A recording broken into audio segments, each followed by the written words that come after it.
গতরাতে ভয়াবহ ঝড়ের তাণ্ডবে লণ্ডভণ্ড হয়ে গেল একটি অসহায় পরিবারের স্বপ্ন।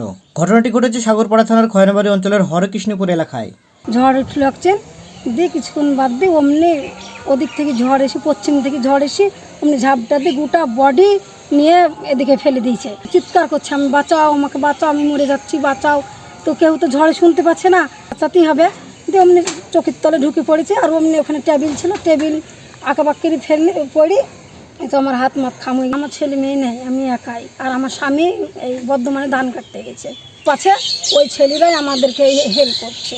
স্থানীয় সূত্রে জানা যায়, গভীর রাতে যখন চারিদিকে স্তব্ধ আর মানুষের ঘুমে আচ্ছন্ন, ঠিক সেই সময় আচমকাই শুরু হয় প্রবল ঝড়। মুহূর্তের মধ্যেই ঝড়ের তীব্রতায় উড়ে যায় দরিদ্র পরিবারের একমাত্র থাকার ঘর।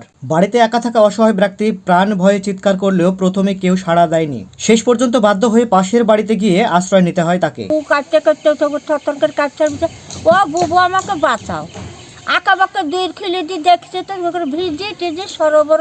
তখন আঁকা বাঁকের গামছা দিন যে মুছ দিনু যে পিন্ধি সে বসানো কাঁপি কাঁপি কাঁপি কাঁপি যাই দেখে এসে আমার ঘর কতি লিগেছে।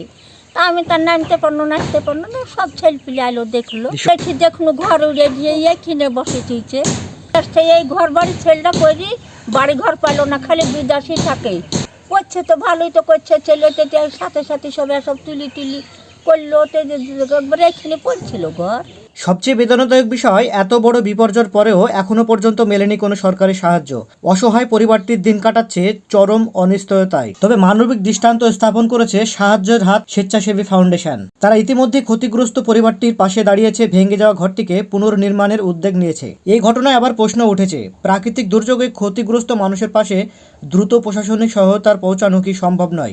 ফাউন্ডেশন সাহায্যের হাত আমাদের কাছে ফোন আসে যে এরকম ঘরে নাকি এই ঝড়ে নাকি ঘরকে উল্টে ফেলে দিয়েছে আর কি। তারপরে আমরা এখানে আসি মোটামুটি 7টা সাড়ে 7টার মধ্যে এখানে আসার পরে তো দেখি একদম মানে বিধিকিচির অবস্থা। তারপরে আমরা মোটামুটি 9টা সাড়ে 9টা অবধি দেখি যে কোনো রাজনৈতিক দল আসছে কি না, তারা কোনো প্রিপারেশন লিছে কি না। মোটামুটি 10টা পের হয়ে গেছে, তাও কেউ আসেনি এখানে।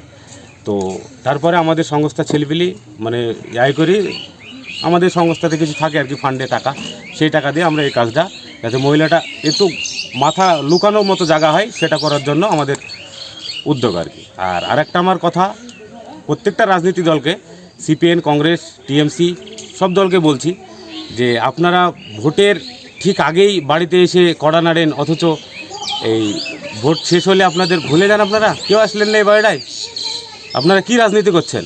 এটা কি রাজনীতি হলো? আর না আপনারা মানুষের পাশে দাঁড়ানোর জন্য রাজনীতি করছেন, না আপনারা নিজের পেট ভরার জন্য রাজনীতি করছেন। এটাই আমার বলার, আর কিছু না। আপনার নাম? আমার নাম সারোয়ার জাহান, সাহায্যের হাত ফাউন্ডেশনের সভাপতি। উদ্যোগ নিয়ে ঘরটা খাড়া করে দিচ্ছে। হ্যাঁ, আমরা সরকারকে আবেদন জানাচ্ছি যে ঘরটা যেন পাকা ঘর হয়, সেজন্য আবেদন করছি আমরা। হ্যাঁ, একটা ঝড় এসে ঘরটা একদম উড়ে দিয়েছে। এটা রাত্রি হয়তো আমরা জানতে পারিনি, সকালবেলা আমরা শুনলাম যে এরকম ঘরটা উড়ে গেছে। তারপরে আমরা এসে দেখছি হ্যাঁ ঘরটা উড়ে গেছে।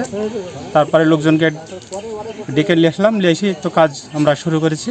সহযোগিতা করছে আমাদের ছেলেগুলি, সহযোগিতা করছে, খুব ভালো সহযোগিতা করছে। নেতা ফেতা আসেনি, সেটাই আমরা উদ্যোগ নিয়ে আমরা ঘরটা করে দিচ্ছি। গরিব মানুষ, জাকির হোসেন, বাড়ি হরকৃষ্ণপুর।